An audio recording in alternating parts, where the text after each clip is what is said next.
All right. Good evening or good afternoon, everybody, and welcome back.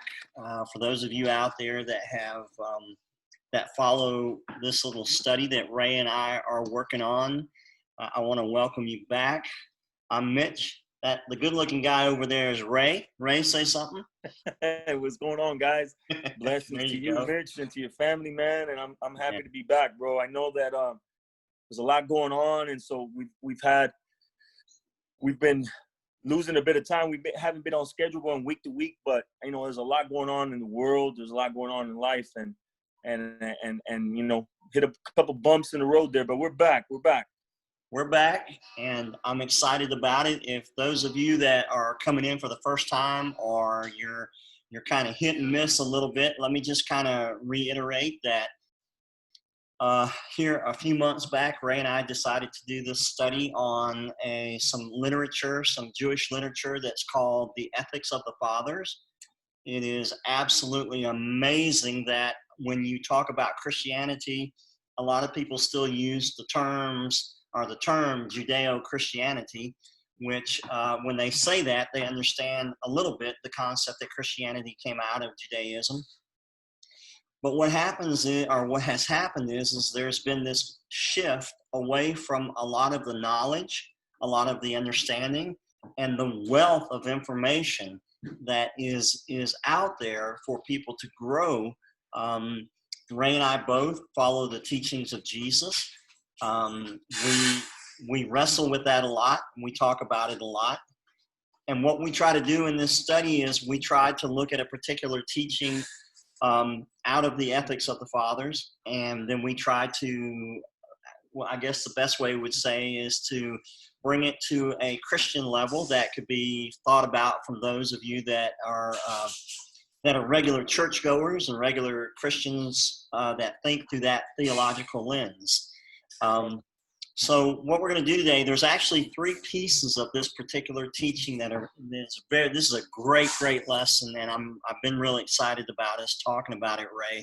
And I think that when we look at it, the very first part of this, of the three parts, the very first part is entitled "Find Yourself a Teacher," and that can be simplistic when you think about it, but when you like, for instance, with me, Ray, when I started going to church and becoming a regular attendee of church, there was no need for me at that point to question the education, the background of the person that was doing the teaching from up front, or that person that was in Sunday school, or the material that was being printed and given out to us and so forth. And there was a lot of great stuff that I picked up early on, just learning about my faith, learning about the Christian faith. And again, that's going through a particular lens. Right. As I began making this shift over, and we began talking about doing this particular study and looking at the ethics of the fathers and the teachings that comes out of that, there's just so much amazing stuff, as you know, Ray. And you know that you have studied the ethics of the fathers a little bit longer than I have. As I go through this, it just seems like every day, it's like, why the Christian theology world just bypasses this, because it's under the umbrella of Judaism. It just doesn't make any sense. But I'm not going to harp on that. And as we go back to the three headings that we're going to look at, one is find yourself a teacher, two is acquire yourself a friend, and three is judge every person favorably. And so as we hit each of these, I'm just going to kind of open it up, and then I'll turn it over like I do to Ray a lot of times. And then we'll just kind of go back and forth with it. Again, if you guys are coming in for the first time and just checking this out, Ray and I work through this together. If you have any questions after this, because we record this, put it up, and then you're allowed to put questions in the comment sections, or you can direct message me like a lot of people do, and we can pull conversations out of that later and try to unfold it a little bit further. The first section here, Ray, where it talks about find yourself a teacher, it is a lot different from the eyes of a Jewish person, or from the eyes of somebody who was an Orthodox Jew back in the time with Jesus, because when you talk about finding yourself a teacher, it's not something you turn on and off. You don't load up the YouTube and you listen to that teacher and then turn it off. When it's talked about here, it's talked about, I remember a book that I read early on, Walking in the Dust of the Rabbi Jesus. And it was fantastic because it talked about literally that being so close to that teacher that the dust of their shoes, their sandals, would come and become a part of you. And that was you taking in so much of that's what discipleship really is all about. Exactly. And Exactly. so for me, it has been a growth pattern of, when it comes to finding teachers, or finding those that influence me through a particular voice or a particular lens, it becomes work, because you want to make sure that this person or these people or this literature is credible. You want to make sure that it's in line with what's been transmitted throughout history. It didn't just start over here, but that it started and it continues to move. So it has become, for me, Ray, a very important piece of the puzzle. And you have actually become one of those voices that, when we began talking and you allowed me to ask questions and you allowed me to bombard your inbox, and then you went crazy and let me have your phone number.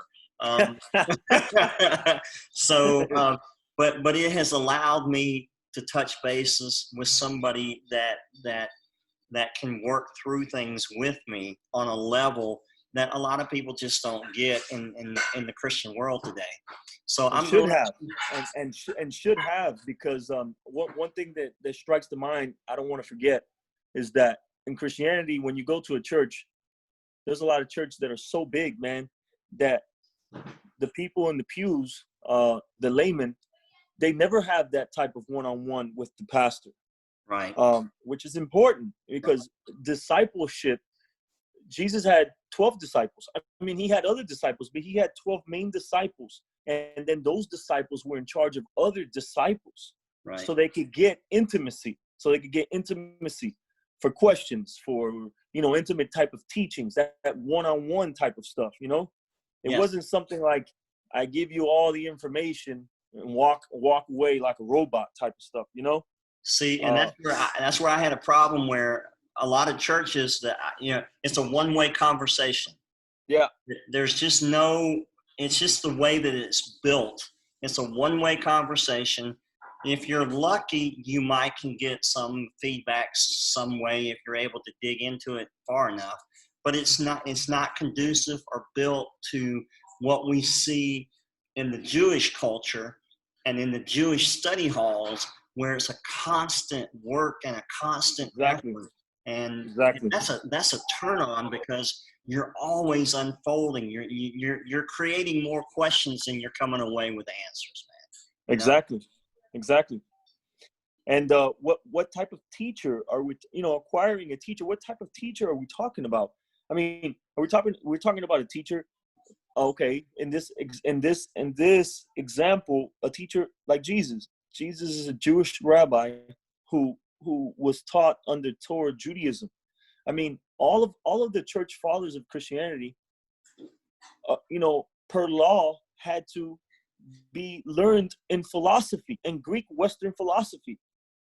And through this lens is the way that they read Middle Eastern Jewish scriptures. Right. That's a problem. I mean, that's a problem. Yes. And I don't want to even go into the fact of how many problems that created. It created a lot of problems. Yes. And but accept yourself a teacher. Today we don't have Jesus. So if to really learn the teachings of Jesus, what type of teacher, Mitch, would you need to get? This is a question that we should be asking ourselves of. Should we find ourselves another Greek philosopher? Or what type of teacher do we need in order to know the details And in order to have some insight into the in-house conversation that Jesus and the apostles were having, to really understand the context of what he was saying. That's an important element there, Ray, because I read about that this week, about it really is an in-house discussion going on. And if you don't understand the culture of that in-house discussion of Jesus, the disciples, those followers, those that were coming in that because most everybody that was listening to Jesus understood Jesus. Exactly. They weren't people from outside of Judaism. Exactly. And whether we call them Gentiles or whatever, but these were people that understood a lot about what he said. So you have to, in your mind, I always, early on, reading Jesus's teachings, it was like, here he is with a halo, and every time he said something, it was like, boom. These people were hearing it for the first time. And for a lot of people, they weren't hearing it for the first time, but they understood the context by which it was being talked about, because they were within that element. They were within that conversation, like you were saying. Exactly. And I mean, that goes a very long way. Most of everyone, the non-Jews, Christians, when they read Jesus' words, they translate his words and they understand them in whatever type of world and context they live in, and I'm sure that works to some extent, but you could also easily misunderstand that, take it out of its context, apply it in a foreign way that Jesus would have never understood. Neither would his apostles. And so this is why this Mishnah, this is why this teaching is so important, because this Mishnah, I mean, the entirety of the ethics of the fathers comes from the foundations that Jesus and the apostles were raised in, which is the background, the foundations of the Torah. When I say the Torah, I mean the Hebrew Bible. These are the foundations, the ethics that they grew up in, which they would understand. Remember, the Jewish people in general are a people that God raised up for himself. He made this nation. And so the writings that they live, the law that they live under, the customs, everything have a spiritual, divine type of format. It's not customs just to be customs or traditions to be traditions. They all revolve around the scriptures. Everything, their entire living, all of it revolves around that. And us, coming from a non-Jewish perspective, that's a new world for us. We have to relearn it. We have to know it. And Ray, that's beautiful, because I compare that a lot of times, and I've brought this up before, that I've been to West Africa a couple of times, and when I go into this particular country, the country was founded on the French language. But then when you go out into the villages, you have the dialect of that village. So you would literally go with two interpreters, okay? Wow. So if you go out there, that first time you make a statement to the first interpreter, they're going to pick it up with, and from the French dialogue, they're going to add what they need to add to get it across, how they need to get it across. But then when it hits the dialect of that tribe, that person's going to add to it and take from it and whatever. And so a lot of times you would say something that you would think is funny. It would go one person, next, and then by the time it hits the masses, you're sitting there waiting on the laugh, but it has lost a little bit of its content. Of course. And you can even see that in the different types of Spanish. You have lingos for Spanish, whether if it's in Spain. You have lingos for Cuban Spanish, or Puerto Rico or Colombian, and so there's a little bit of a change, and if you're not up on that, you lose some of the context. Exactly. I try to use that sometimes in helping people to understand how things get. You got to get back into that original thought process, and if you don't, you're going to lose that context. And go ahead.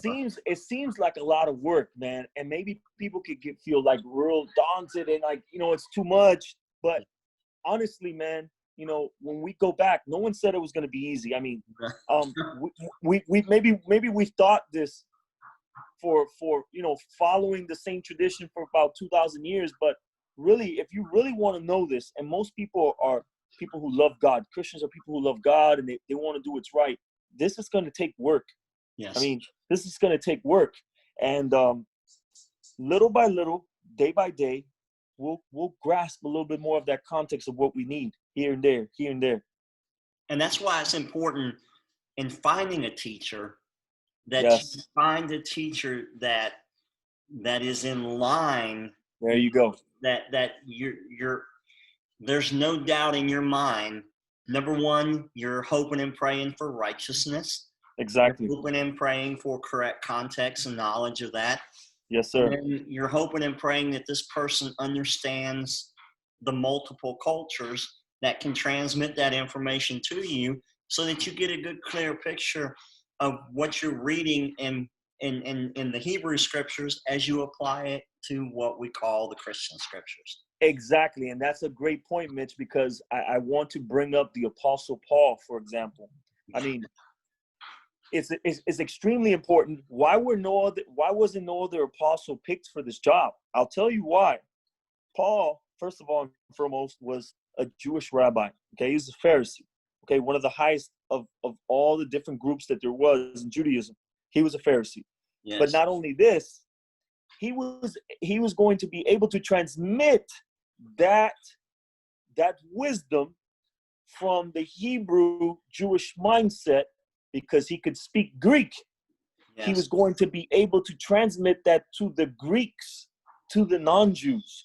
At that time, how English today is the world language, and you'll find in China people speak English in it. So at that time, Greek was that language for the world. Yes. And so he was able to do that. This is why Paul was picked. Besides the fact that he was a great rabbi, he also could speak Greek and was going to be able to transmit that information to people who just couldn't understand. All right? And so that is exactly right. Acquire yourself a teacher. Accept yourself a teacher, right? Accept yourself a teacher who is going to be able to bring that information to your level. That's the type of teacher that we need. Okay? Yes. And like you said in the beginning of our segment, to try to get this information, this is what we're trying to do, right? That's within the Jewish world, within Judaism. Jesus was a Jew within Judaism. We're trying to get this information and bring it down into the level and language of the common Christian, so that he can be able to understand. Yes. This is the work that we're doing. No, that's perfect. And I had this discussion just a couple of nights ago, Ray, where I've told people before that I've sat under some really good Christian teachers and good Christian professors and theologians, but I've learned more about Jesus from non-Christians, but from Jewish scholars who know his culture, know his context, and even with Paul, who are able to step back from a Christian lens of Paul and look at him through the proper lens, and look at his teachings in Galatians and Romans and Ephesians, and bring it to life the way it was supposed to be. So I would like to challenge, if those of you that are out there that like I said, I've had some great teachers within the church, but sometimes for me it was getting out of that element. And I'm going to say this. I was told by somebody, not, a while back, they gave me some advice. They said, get away from the teachings of Paul for about a year. Go back to the Hebrew scriptures, the Old Testament. You're laughing because you know who it was that told me that, don't you? He said, go back to the Old Testament, read the context, and then start adding the Gospels in, and then start looking at Jesus, and then begin to work your way back to the teachings of Paul. And what that has done, that was a lot of wisdom, my friend. And what that has done is that has cleared a lot of gray areas, and that has cleared a path for me that I never had before. And when it comes to reading through Scripture and not jumping through it. Exactly. Yeah. No, exactly, man. We have to we have to understand, we've said this before in other segments, and I'll say it again. We have to understand that Jesus did, and the apostles, they didn't have a New Testament. So everything that's taught in the New Testament, their words, their teachings are actually teachings based on the Hebrew Bible, okay? Based on the Torah, based on Torah Judaism. And so we need to be able to find out, since we have the New Testament, which is a great benefit to us, we need to find out where these teachings are grounded and where do they stand within the Hebrew Bible. Once we begin to do that, we'll be able to understand the context surrounding what Jesus was saying, what they were talking about. Yes. Okay. Yes. Really quickly before we move on to the next part of which is acquire a friend for yourself, I want to read a few comments by a rabbi, and he talks about here ethics of the fathers on this teaching. And this is what he says, okay? This is the Maharal of Prague. He says, there are those, he's talking about the teachers that you have to acquire for yourself, right? He says, there are those who are accomplished above our own level, who could be suitable as a teacher. There are those at our own level, our peers.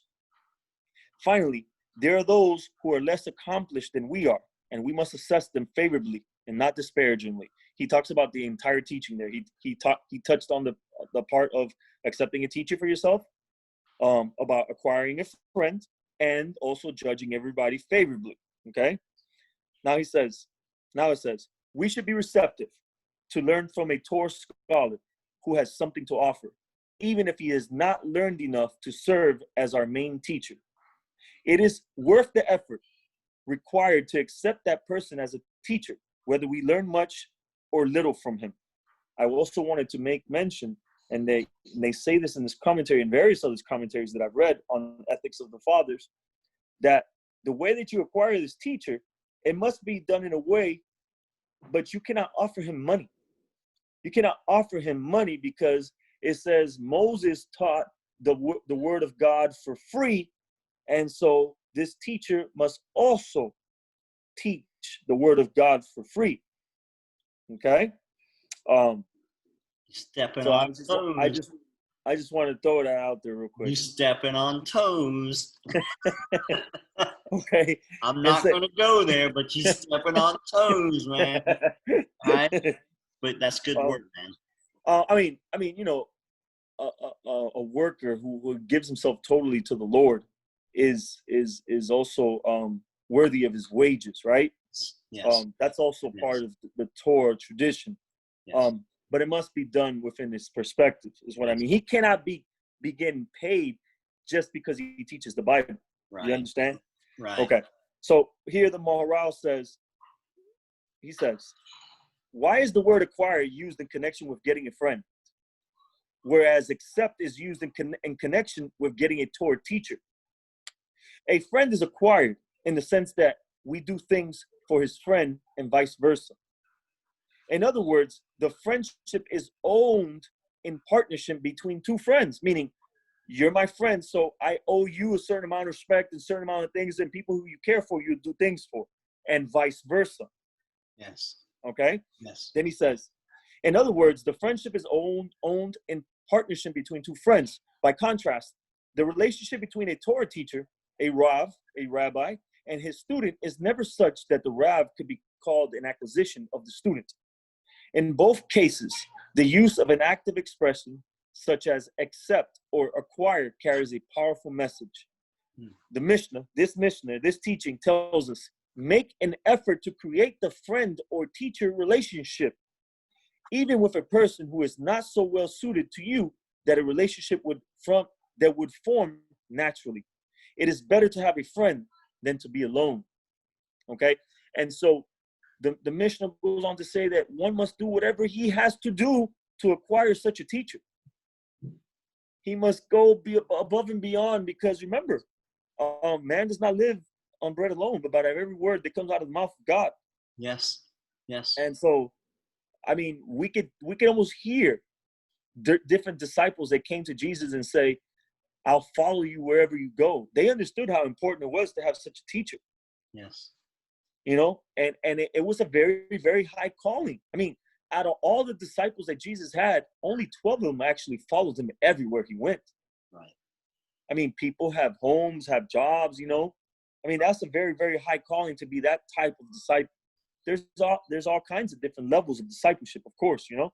Yes, yes. And we see that we live in a world, Ray, where I think from a Christian perspective, from a church perspective, it's a whole lot easier to have followers of that church than disciples. And discipleship, like you said or just a few moments ago, this was never meant to be easy. It No. has been easy. It has been made very easy. It has been made, actually, it's been made ridiculously easy. But now we're stuck with what's happened because it has been made easy. And so in order to go back and in order to invest yourself into it in a proper way, it's going to require work. And do people have that?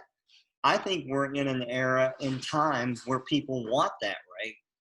I know you, between the pages that you facilitate, the discussions that you have, the discussions that I have, people are hungry for more Exactly. than what they've been getting. And they realize there's more to it than what they've been getting. And Exactly. so seeking for those teachers that we talk about. And even, you know, acquiring friends is differently today than it was back then because of the investment between the two people. And that investment is what we talk about, things like accountability, and we talk about things like raising each other up when we talk about, you know, our study habits, our ethics, and things like that. So that's good stuff, man. Yeah, you know, every last one of these in the Mishnah, which says, you know, Rabbi Joshua ben Berechiah, he teaches, accept a Torah teacher for yourself, acquire a friend for yourself, and judge everyone favorably. This is in the context of godliness, of righteousness. And you acquire yourself a teacher you acquire yourself a friend in order to keep you accountable to God. Your friend might be a Torah scholar himself. I mean, a Bible scholar himself. You know, he lives righteously. This is the type of friendships that we need, that we should be trying to acquire. And something else that you mentioned that I wanted to bring attention is that, of course, Christianity has made it too simple. I mean, when people come to church, the church goers, the leaders, wants to get this person to make a decision for Jesus, the decision for God, whatever. They want them to accept him. But that's not discipleship. Discipleship and making a decision are two different things. Yeah. A person can come, make a decision, and tomorrow make a different decision again. But when you are discipled, you're going to be educated, my friend. And when you are educated in the Word of God, that follows you forever. Well, Ray, that's why Jesus in his own words said, go therefore and make disciples. He did not say, go therefore and make converts. Exactly. There's a difference. And however you want to define converts and however you want to define the system by which you follow through, the words of our master are very clear. And go therefore and make a disciple is hard work. And it's work that has to follow a certain pathway and a certain mechanism and a certain way that Jesus was used to. His disciples and those prior to him and those after him understood. So I don't want to hit that too hard because then we're going to start touching on toes a little bit more there. So and then finally the third piece, my brother, and judge everyone favorably. Yes, sir. And that seems to be pretty straightforward, right? Everyone knows what it is to judge everyone favorably, but according to the context of what's going on here, when you accept for yourself a Torah teacher or you acquire a friend, you're going to spend a lot of time with these people, okay? With your teacher and with your friend. When you spend a lot of time with people, as we know from relationships that we spend a lot of time, sometimes people get on people's nerves, right? Yes. You can get on people's nerves or you know, someone's not coming coming over as much as possible, whatever. But that's where you have to understand that this Mishnah, which is grounded on Torah principles, on godly principles, asks me to judge everyone favorably. We do not know about the entirety of the time of a teacher or of your friend. And so we should not assume that the reason why he's not coming over to study, or the reason why he's not spending a lot of time, or the teacher, you know, whatever, he seemed like he was on edge today. We have to judge him favorably. Okay. Yeah. The rabbis speak in another one. It's also in Ethics of the Fathers that do not judge anyone until you have stood in his shoe. Okay. And so since we don't know about so many things, we always have to give the benefit of doubt. Okay. Always. Well, and I think that's a great word to leave on, because that draws me to this word called empathy. And in this society today, Ray, more than as I've grown, and, you know, I'm just, like I said, I'm just a little bit older than you, but in this society today, empathy is so much more needed. And yes, like sir. you said, putting yourself in somebody else's shoes, understanding what they're going through, not just for that day, but what they've been through with their life, what they've been through with their family, what they've been through with their children, you know, and so forth. And it gives a perspective that needs to come in place, especially when you talk about a teacher that has an impact, or a friend that is there to help guide you as well. Those are two crucial roles in people's lives that I don't see how people do it without them anymore. You know what I'm saying? And man, no, that's beautiful. And it's something that our society, our generation is really, really much needed in. And when you do that, even when you don't agree, there seems to be more peace, you know, and more understanding. And when there's that, it's better. We can work for something better, you know, because I'm judging you favorably. Yes. I mean, nowhere in the last months, I mean, can I see that more true? I think in yours and mine's relationship, you know, we don't live real close to each other. I live in Miami, you live in Georgia. I mean, 10 hours away, but and I've never met you physically, but I believe that you have become one of my best friends, and I've never met you in person. And we judge each other favorably. We talk like every day, whether it is about work. We usually talk about things of God, because we understand that God is not something that we do on a certain particular day, right, or his will. God is something that we do all day, whether we're at work, whether we're with our families. It's something that's ingrained in us. Yes. And so, you know, I know that you have always judged me favorably. You know, you're that helps me a lot, and it humbles me in order to treat others the same way, treat you the same way. And man, I mean, I think that this Mishnah today, this teaching for this week, has a lot that we should be striving for, and everyone should be looking for, in order that we may understand our rabbis, our master, our Lord's words more correctly in its correct context, right? Mm-hmm. We should be seeking to acquire true friendship, right? Yes. And ultimately, we should seek to judge the entire world favorably, yes, even those who seem to lack merits. I agree, yeah. Ray. And I think that, and I'll finish on this, I think that, like you said, we've never met physically before, but the way that we've met and the way that we've grown a relationship has required us to understand each other, to understand the world, the two different worlds that we come from, and to understand, you know, the differences in our backgrounds. But we have found a medium, and that medium is the scripture, and that medium is our devotion to God. And what that has done is that has created a relationship, a friendship that we were just talking about here, where, again, I have nothing but the utmost respect for you. And that may not would have happened if we had lived in the same city and we just walked past each other each day, than the way that it was brought about. True. This very true. So very true. That's great stuff, man. Well, brother, I appreciate it, and I know that we need to get on, because number one, I want to apologize to everybody. My wife has been cooking in the background. So all the noises you've been hearing back there, she's been back up there cooking away. So I'm not going to complain because that may be toward my benefit later on. That's right. As well there. But I'll be praying for you, brother. Like I said, if any of you have any questions about what we've talked about, drop them in the comment box.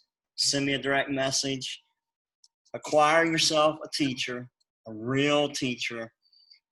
Acquire yourself a friend, somebody that goes beyond that of just, how's your day and whatnot, but somebody that will dig into your life and will be right there with what it is that you're pursuing in your thought process, and also judging every person favorably. Yep. Man, we're going to take off from here. So blessings to everybody else for the rest of the weekend. May God just bestow his blessings on all of you. Ray, thank you for the time again, brother. And look forward to us getting together again soon. All right, man? Hey, God bless you, Mitch, your family, man, your kids. And blessings to all the viewers.